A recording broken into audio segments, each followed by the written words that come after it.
Hey, what's up everybody? This is D with Kickin Bass TV. Today we're going to be showing you how to work the swim jig, working along the shoreline into some reed walls, getting into some largemouth bass. So if you haven't already, hit the subscribe button down below and stay tuned.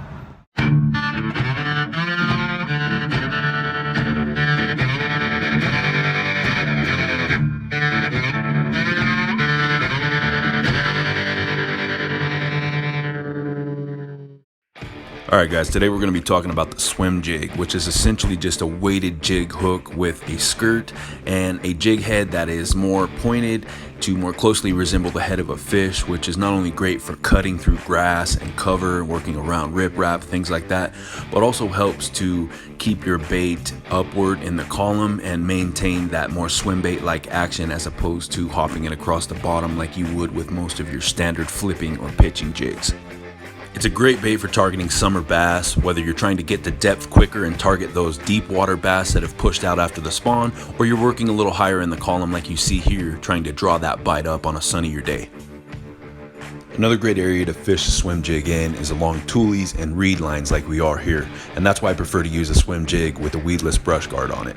As most of the bass enter their post-spawn summer patterns and begin to push out into the deeper water, it's important to remember that not all of them are going to do this. Some of them stay behind in the shallow water, and there are a number of reasons why they'll do that. Number one, and more often than not, like this guy here, they're just looking to easily ambush some prey and tuck their tail back into that reed wall. But if it's on the southeast side of a relatively featureless lake or pond, it can also provide a good amount of shade for them in the morning and early afternoon, and it can also be a great source of oxygen well into the late fall. So for those of you that fish year-round for bass like we do, if you are fishing those reed walls and you start to see them begin to die, target the areas where you still see a little bit of green, because that's going to provide more oxygen. The bass know that, and that's where you're going to find them.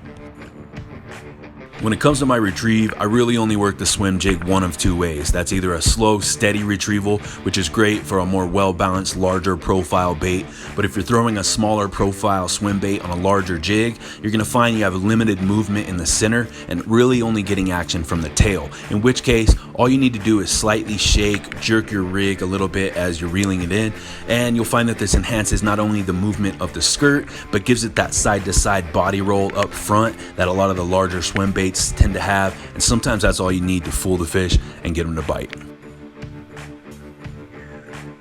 Another thing you're going to want to try to do is hang on to your fish, especially if you haven't gotten a chance to take a picture of them yet, because if you don't and you drop them, you're going to have a bad time. Here we're just sort of pitching around the outside edge of the lily pads you see in front of us, and pads are a great location to find summer bass that are not only looking to find a little bit of shade cover, but also an area to easily ambush some prey. So sure enough, first toss out right along the shoreline and outside edge of the pads, and we had a new PB on the line. And this guy didn't put up much of a fight, so I didn't think much of it when I brought him in. Ended up weighing at 4.2 pounds, which is a new personal best for me, at least since I decided to quit my job and pursue fishing full time. So pretty stoked about that, and it goes to show you that you don't always have to work a top water frog or something of that nature around lily pads. Sometimes it's enough for you to just toss it around the perimeter of the outside edge of that cover, and it'll draw them out and get the bite. For this next one, we're just doing a little dock fishing at another local pond, throwing that swim jig along the grass line like we have been. Sure enough, right on the drop here, we got another one hit, and while it was probably the smallest bass we've caught all year, we had a couple of kids at the end that were doing some bluegill fishing, and this little dude had mentioned to me that he had never been able to catch a bass yet, so he was pretty stoked to come up and check the bass out up close. I was able to loan him a little bit of tackle and give him some pointers on how to maybe get into some bass. Always cool to see the youth out passionate about fishing, doing something other than playing on their phone, and I'm happy to lend them some knowledge like so many people have done for me. You never know, these kids might end up being the 2030 MLF pros. And that's going to do it for the video today, guys. As always, the best way to support us here is to hit that subscribe button down below, and if you want to stay up to date with our new content, hit that bell notification button right next to it. Until next time, I'm D with Kickin Bass TV. Subscribe!